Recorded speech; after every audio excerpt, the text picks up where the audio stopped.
هیڅوک مه خبروه، ان که مور او پلار دې وي، د کورنۍ بل مهم غړی دې وي، یا د نږدې ملګری، دوست او تر ټولو نږدې کس درته وي، هیڅوک مه خبروه، ځکه ټول عمر به دوی ستا په اړه د همدې څه په بنسټ باندې فکر کوي او ستا په اړه به یې نظر همغه وي.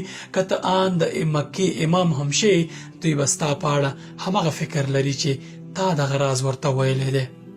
کله چې درنه ګناه کېده یا د کومه خطا کوله، هیڅوک پرې مه خبروه، هیڅ چاته یې په اړه مه وایه، پټه یې ساته، ځکه الله تعالی په تا باندې پرده غوړوي. خو ته چې کله دغه ګناه په اړه بل چاته څه وایي، که مور او پلار ته یې وایي، که ملګري ته یې وایي، او تر ټولو نږدې کس ته یې که هم ووایي، که ته څومره ستر انسان شي، که ته څومره تقوادار شي، ان که د کعبې امام هم شي، دوی به ستا په اړه د همدغې ګناه په بنسټ باندې پریکړه کوي چې تا ورته ویلې ده. ځکه انسان همیشه د بل په اړه په همدغه مسایلو فکر کوي. که یو څه دې ورته ویل، ټول عمر یې ستا په اړه په ذهن کې وي. خو ګناه چې دې کوله، الله تعالی ته یې وایه، بخښنه ترې غواړه، پښیماني پرې څرګندوه.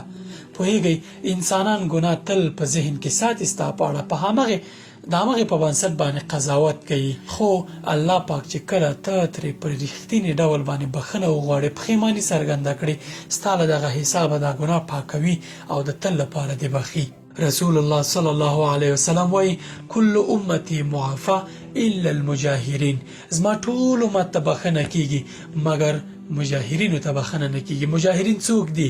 هغه کسان دي چې د شپې ګناه کوي، سهار راځي، الله تعالی په دوی پرده غوړولې وي، خو ټولو خلکو ته وایي چې ما خو بیګا دا ګناه کړې ده، ما خو بیګا هغه ګناه وکړله.